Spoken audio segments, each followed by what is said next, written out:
Hi there, my name's Michelle Bijark. I'm a registered psychologist in private practice, and I'd really like to talk with you about managing effectively a traumatic response and trauma in general.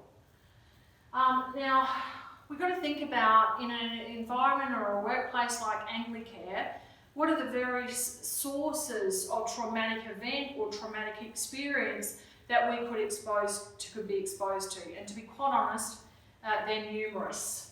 The effects of trauma may be different for different people, and so what causes me trauma may not cause you trauma, and vice versa. And it is an important concept to think about in a team environment, especially where we've got different longevity of service, different life experience, different exposure to previous trauma, different upbringing, etc., that no one size fits all when it comes to thinking about a trauma response.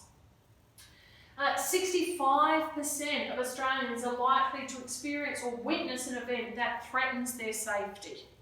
This is a big proportion of us are going to be exposed in terms of that kind of management. And one of the things about traumatic events is that we can't often plan for them. They take us by surprise. If you think even about the trauma that we're currently being exposed to now in terms of this worldwide virus that's hitting us, what are the traumatic responses that many individuals might be experiencing? We often don't have time to prepare ourselves, adjust to the event, or to even make sense of it. It doesn't compute to us. So because the effects of trauma are different for different people, this could result in a range of problems affecting our work and our daily activity. And again, no two people respond in exactly the same way, and as a result, we will experience different symptoms, different reactions, even though we might have been exposed to the same trauma. So the impact on people, is also related to family, friends and work colleagues. There is a secondary impact. So if I am quite traumatised by an event, it's likely that that's going to bleed out and impact other people around me. Because over half of us are going to experience a frightening or traumatic event at some point in our lives, the impact will vary significantly. Most people do experience full recovery over time, but again, this varies. Some people take an hour to get over something. Some people take a day. Some people take a week. Some people take a month. Some people take a year or more. All right? We can't put a time frame and an expectation that two people will respond in exactly the same way. So we're recognising and providing support post-incident can often mitigate some of those post-trauma symptoms for us.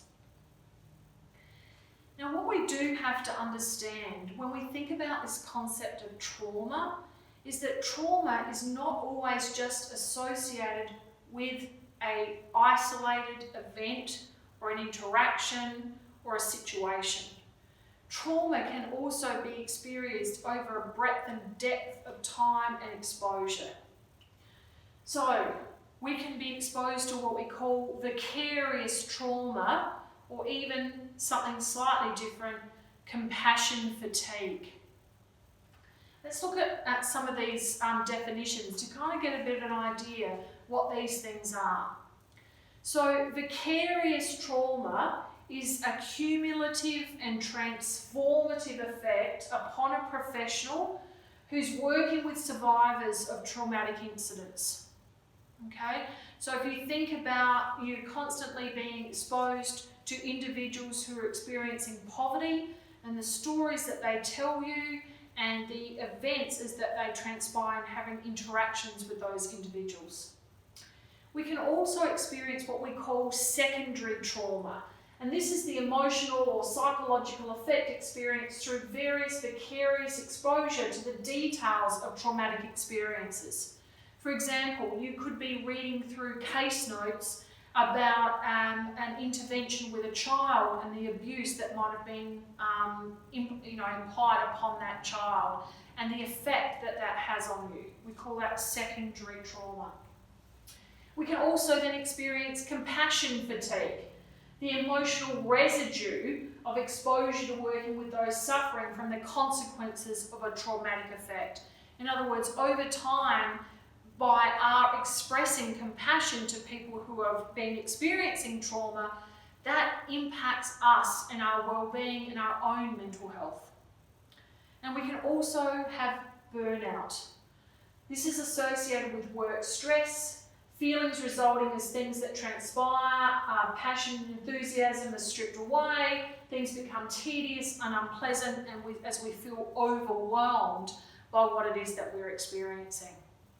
So sometimes we've got to think about the trauma that we're experiencing and what it is that we're actually experiencing, because that's also going to help us to manage in an effective way. So if we think about vicarious trauma, this can be thought of as the negative changes that happen to people working and volunteering, and it's important not to forget our volunteers, in the fields of victim services over time as they witness other people's suffering and need. It's that constant exposure to dealing with clients and individuals that we're dealing with that have those traumatic incidents. And this is a process of change that happens because you care, because you demonstrate empathy and compassion on a constant basis, and you care and are committed to helping others.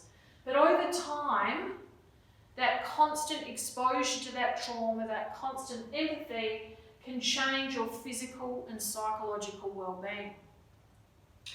And if we think about compassion fatigue and all the symptoms that we can experience, there's a plethora of things that we can have exposure to. So we can experience anxiety, sleep disturbance, hypervigilance or hyperarousal, always feeling like we're on edge, waiting for the next bad thing to happen.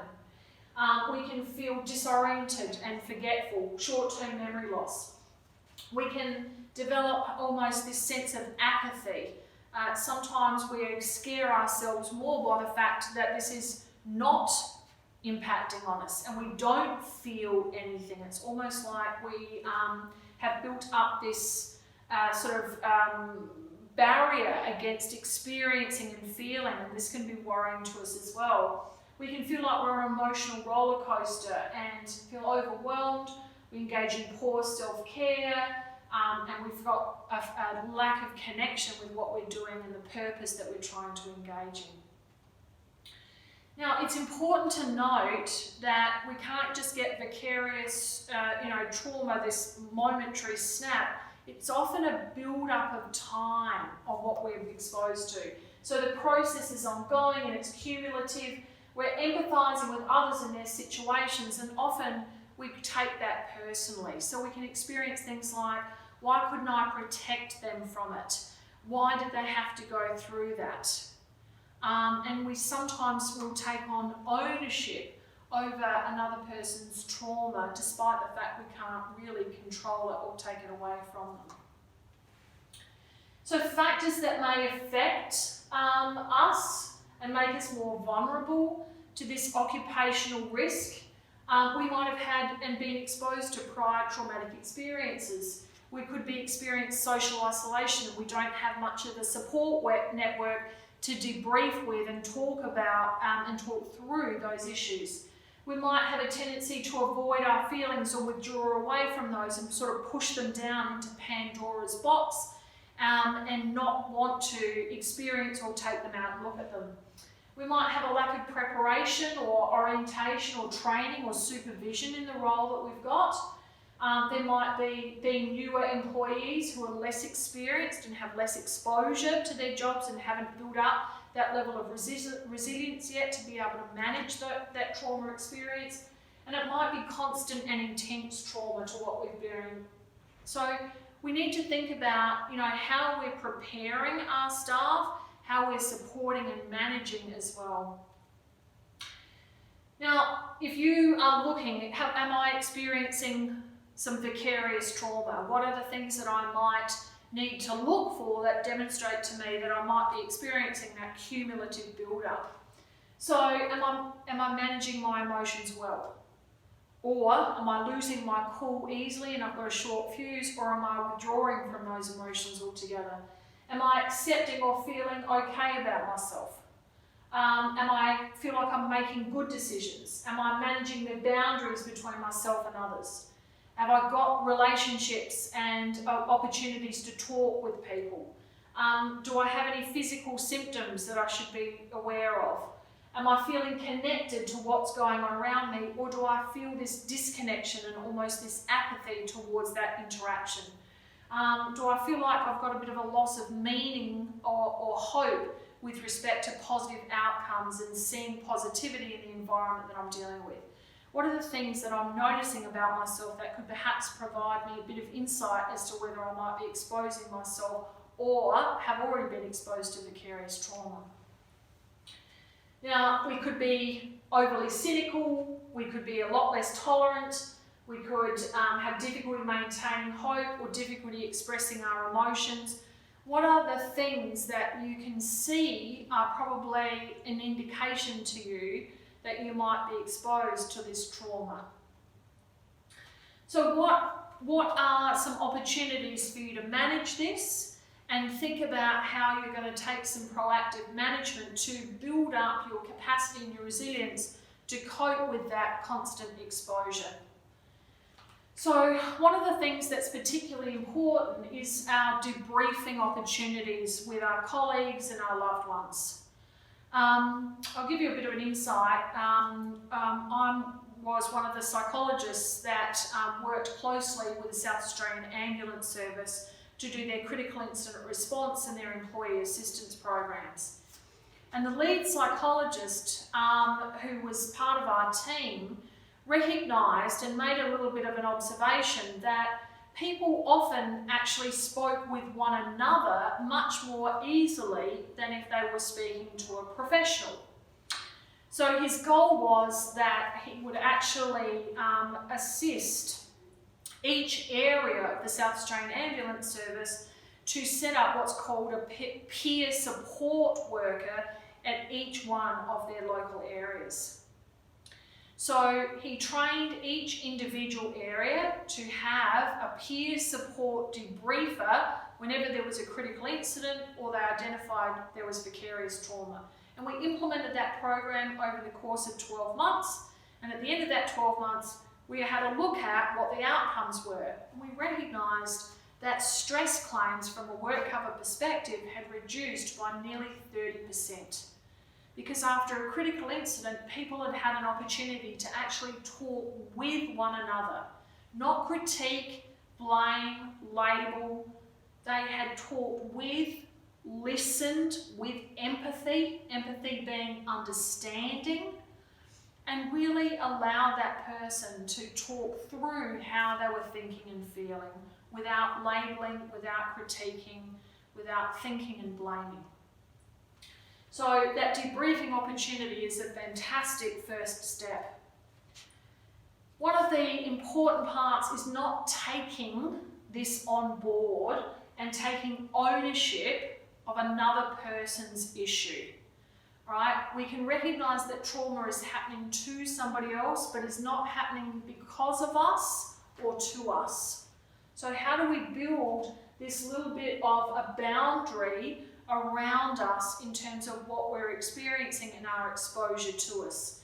And how do we go away and have more balance in our lives? If we're only living to work and not working to live, then we've got this constant exposure to this vicarious trauma without ever having respite or a break from it. How are we building in a lot more balance in terms of that? Remind yourself of the value in your input. Sometimes when we're constantly exposed to perhaps abuse or trauma, we lose sight of the value add that we bring to that equation every day. How can you actually really sit with some mindful reflection about the contribution that you bring? If we can connect with our meaning and our purpose and our value in and around that interaction, that can really ground us. and how do we escape, rest and play and have those downtime moments. So, working in a high loss environment is going to result in some negative experience. We need to adopt a positive, realistic attitude and reinterpret stressful events, so not taking that personally. We need to think about the much bigger picture and have some flexibility and sometimes laugh at ourselves and with others. How do we improve our emotional management? And rather than boxing all those emotions out or letting them escape quickly in an angry moment, how do we learn to manage that emotional exchange and that emotional outlet in a more productive way that serves us rather than destroys us? So how do we learn to switch off, reward ourselves, engage ourselves in some hobbies and some interests, have some purpose that's outside of work, where we feel really engaged, connected with what we're doing and we're using our strengths, and really know what relaxes you. My husband always knows when I've had a stressful day because I love cooking, and there's always cakes and cookies laid out on the counter when he gets home. He often jokes with me and says that his waistline doesn't like it when I'm stressed. But I know that that's a fantastic outlet to me, and if I've got this feeling as I'm driving home that I'm going to get out all my baking stuff and I'm going to ice cupcakes and make them new ways, and I might put butterflies on these, or think about it, distracts my mind and it makes me look forward to something as I get home that I can really connect with. So we need to focus on our personal well-being so that we can support others. Most of you have probably been on an aeroplane before. And as you're sitting in your seat and you've got your seatbelt on and the plane is taxiing to the runway, the flight attendants will be in the aisles doing their pre-flight safety briefings, the ones we often ignore. They'll talk to you about where the exits are and the life jacket under your seat. And one of the things they'll talk to you about is the air mask. When there is a drop in cabin pressure, the air mask will drop from the ceiling. And the next thing they say is make sure that you fit your own air mask first before you assist anyone else around you. And you know what? I think that's a fantastic analogy for life as well. When we are in a job where we are taking care of others, we tend to have an air mask in our hands and we go around applying it to everybody else. Here, do you need help? Here, can I give you assistance? Here, let me help you. Here's your air mask. And all the time, we're the ones passing out from lack of oxygen. So, what does it mean to you to put your own air mask on first? It will be different for everybody. You need to think about, what does my air mask look like? Does my air mask contain time with my family, walking my dog, having a bubble bath while I read the Woman's Weekly, right? Having a swim. What is it that allows you to take time out, apply your own air mask so that then you are rejuvenated and replenished, ready to assist other people to put their air mask on first? So you need to consider your self-care. Give yourself permission to be number one, to tap into your personal resources and ask for support when you need it. Don't be, shy in asking for that support. Be proactive. Your workplace is going to want to assist and support you, so why not ask for that support when you feel you need it? So if you think about your self-care and all the elements that go into that, am I getting enough rest and some time to myself? Making choices, being curious, and, looking at my kindness, attention, patience, being gentle, focusing on my community, prioritizing, slowing down, engaging in pleasure. Do I have some self-awareness and some self-acceptance? And do I have presence and attend to my own comfort? What are the things that you are doing that you can really connect with to put your own air mask on first, to replenish yourself after being exposed to that vicarious trauma and that compassion fatigue? We think about putting your well-being into pole position, right? And different people, again, will have different things at the front of that line. So, do you get replenishment from your work or your profession? Do you get replenishment from physical or psychological, emotional, spiritual relationships? What are the priorities that you can put to put your well-being into pole position? Okay, now, given the work environment that we are in, we can still be exposed to traumatic isolated incidents. All right, a one-off situation where we are exposed to something that we perceive has threatened us significantly.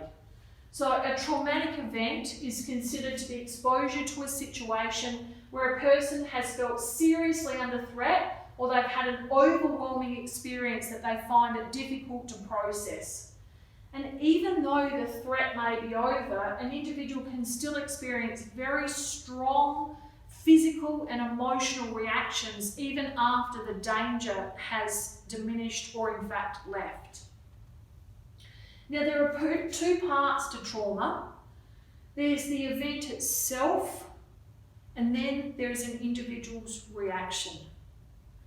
I did a debriefing last year. A local branch of a bank got held up, and I was asked by the senior management to come in and debrief the staff immediately after the incident. And so there were 3 staff on the day, and I debriefed all the staff, had a good 2-hour session with them working through how they felt and what they were experiencing and what they were thinking, and prepped them for what they might experience over the hours and days to come. I thought, okay, well, we've got to keep an eye on those 3 individuals, but I thought they were reasonably stable. So the next morning, I get a phone call from the branch manager asking me to desperately come back in as soon as possible because one of the staff at the branch was not coping. And as I'm driving back to the bank, I'm going through in my mind, what did I miss? Was there somebody that I spoke to, and what were they? Did I miss something that somebody could have been so bad this morning that I hadn't captured and realised that they might be struggling? But when I got into the branch of the bank and the branch manager was walking towards me, standing next to him was a person I'd never met before. And this woman was the 2IC, or the second in charge of the branch, and the day before when the hold-up had occurred, she had been off sick with some gastro. And the position that she normally occupied as a teller was where the person held up the branch. She should have been seated, and she perceived that she put somebody else in harm's way because she hadn't been there. What do you think was the overwhelming psychological emotion she was experiencing? It was guilt. All right, she felt guilty, and this was really overwhelming her. So we can't underestimate, it's just not the event, it's also the individual and everything that goes into making up that individual that will also determine how stressful the event is for that individual. So risk increases for those who have a history of exposure to trauma previously, are frequently experiencing the trauma, in other words, re-exposure, the proximity and severity to the trauma, and also their individual personality features. Now, there's usually 4 sets of predictive factors. There's the trait. This is an innate thing. For example, a person's mental toughness versus their mental sensitivity. There's also a state of resilience and well-being, our actual stressor that we're exposed to, and our individual stress reactions. These factors are complicated as well, though, by external features, for example, about the support in the workplace or lack thereof that a person might have. So an individual after a traumatic experience can undertake what we call emotional aftershocks. So just because the trauma is over doesn't mean the impact is over and has passed. Sometimes this aftershock can occur immediately after the traumatic event, but sometimes it takes hours, days, weeks, even months for that aftershock to kick in and really impact somebody. So the signs and symptoms of a stress reaction could last a few days, a few months, but with support and particularly with some initial debriefing, we try and give people the skills and the understanding of what to expect as they go through this aftershock. This is where critical incident response, CIR, and your employee assistance program or your EAP is particularly important. Assisting someone to have verbal diarrhea after being exposed to a traumatic incident and really go through the physical, psychological and behavioural impact that this has had on them. And not only that, what they can expect their body, mind and behaviour to undertake in the course of the next few days and weeks provides somebody insight that they are normal and are having a normal reaction. So the sooner we get people support, the better.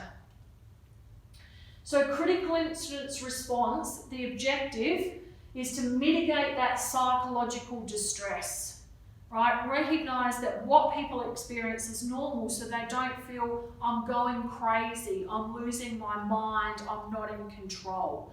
To recognise that what flows over them, most people would experience. So the goal is to provide that early intervention and that psychological first aid.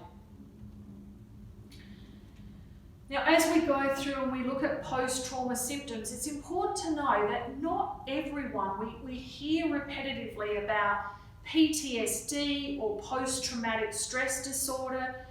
Not everyone will experience post-traumatic stress disorder after a traumatic incident, right? But what we can experience is some symptoms.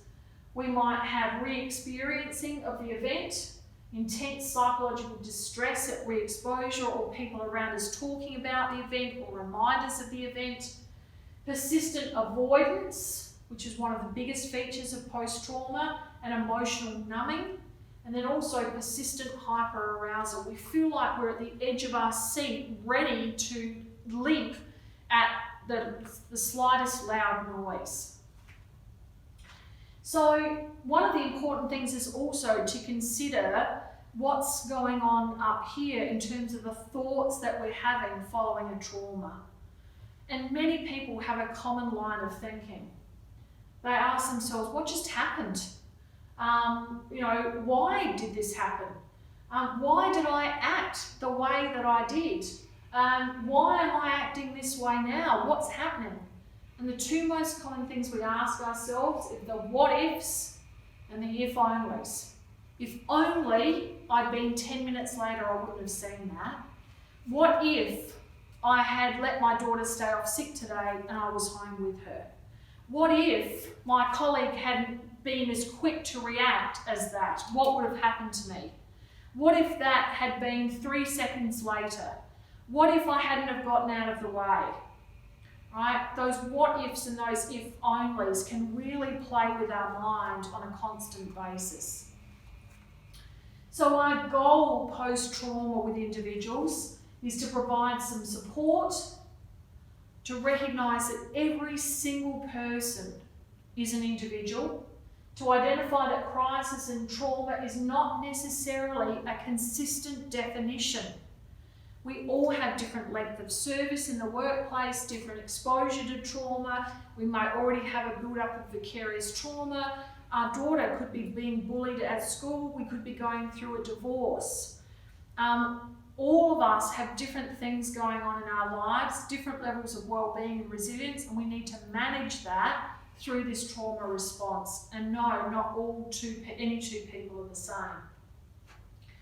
So when somebody has gone through a traumatic incident, we need to think about promoting their coping strategies. So encourage them to ask for help. Spending time with friends and family.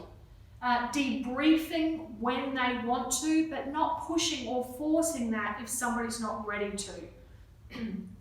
Encourage them to give themselves some time, that they shouldn't just click their fingers and expect that they're going to recover and get over it.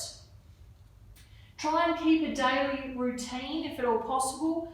Get up at the same time, go to bed at the same time, promote good sleep hygiene, keep themselves active but not manic, don't overdo it, and contact them on a regular basis to check in as to what assistance they might be needing. Or if you've been through the traumatic incident yourself and you haven't got immediate help at home, liaise with somebody to get them to check in with you on a daily basis, or at least have that opportunity to chat. Unfortunately, when we are going through a traumatic or just after a traumatic incident, we can, forget about our well-being. We cannot put our own air mask on first and forget all about that and engage in some destructive behaviours, and that tends to get us down. So we forget about exercise, we forget about a good sleep routine, we forget about, we get avoidant by engaging more use of substances to help us to sleep. We can get involved with some habits that aren't healthy for us. So how do we think of some constructive ways we can deal with that post-trauma response? Spending time with people who are supportive of us and who love us unconditionally. Looking after ourselves by eating and sleeping in a good routine. How do we maintain our exercise and our energy levels so that we're getting rid of some of that toxic energy and replacing it with more positive energy? How do we maintain our routine, keep up our relaxation, and engage with things that we feel we enjoy, and talk about the incident when we need to or when we're ready to, rather than just push it down. All right? Most problems happen when we deny the experience and don't actually talk about it, rather than actually expressing it. Now, the impact is also important to think about too. Trauma just doesn't happen to one individual, it also has an impact on the team. Management and the support, or lack thereof, can play a large part in recovery. The group morale, the cohesion within the team, reducing barriers to care. What message are you and your leadership also sending with respect to that wider team on what you can see and support each other? Now, when someone's been through a traumatic incident, you could feel that you've arranged your critical incident response and they've had EAP and now I can wash my hands of that, sorry about the washing hands reference, and it's over. But really, we do want to be checking in with people for at least 2 to 4 weeks after that incident to check in with them as to how they're coping. Now, this doesn't have to be every day and you be obsessive about it, but it's just giving people the opportunity to really think about and recognise any signs or symptoms that demonstrate to you that their stress signature is a little bit off. Now, what not to do? Don't dismiss the person's personal experience. Irrelevant of whether you would see the trauma in exactly the same way, that's their perception and that's their feeling. Allow them to have that and validate that for them. Don't tell them to get over it. Build a bridge and get over it, sunshine. Take a cup of cement and harden up. All right? Those are very unhelpful things for us to say. We want to actually give people an opportunity to recover at their pace and provide them support no matter what that pace is. So don't ask them for details if they don't want to provide. Allow gossip in the workplace. Somebody can go off work after a traumatic incident and left behind is all this different, information and gossip that's going around. We want to put a stop to that as much as we possibly can.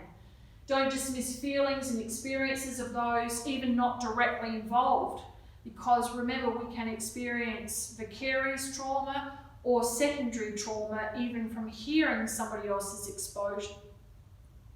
So we might have an individual who's exposed to a traumatic incident, but they've had several of those incidents before and they've been coping with them really well, and they know it's just part of their job. But they could have a new staff member and we're just regaling the event that happened, and they can become extremely traumatised by the potential that that event could happen to them, and they don't yet feel the skills to be able to manage that. And they could walk away in complete fear, and we've got no idea that we created that fear in them. So we need to think about the implications of what we say. So following trauma in the days and weeks following, monitor for changes in the individual. Check in with them on a regular basis and ensure they feel supported and that they can come to you anytime down the track for debriefing or for support. So if you do feel that an individual needs some further support, a good place to start is their GP, and connect them up with their GP in terms of really assessing what their needs are, and consider whether they might need further assistance than just employee assistance program, and they need connection with a professional from a mental health perspective. But it is important, I think, to challenge some beliefs that might be held in the workplace about employee assistance programs. It is not demonstrating weakness to seek out EAP and to use that counselling service. In fact, I think it's a sign of strength that we can identify that our stress signature is demonstrating to us that we might not be coping as well as we would like. So how do we offer up that opportunity to recognise what are the barriers that might be in an individual's way, and how can we remove that either from self or for others? So, how can you now turn that knowledge into action, looking at your own responses to trauma and how you put your own air mask on first and recognise some of those signs and symptoms, but also support others in terms of as they manage. And we're wanting to lead by example with respect to our mental health and our responses to trauma. People are looking at us as informal leaders all the time to see how we respond and behave. How do we demonstrate and lead by example and recognise that as every individual in the workplace, you are the custodian of your workplace culture. How are you going to maximise your opportunity to do this as you or others face very different significant trauma experiences?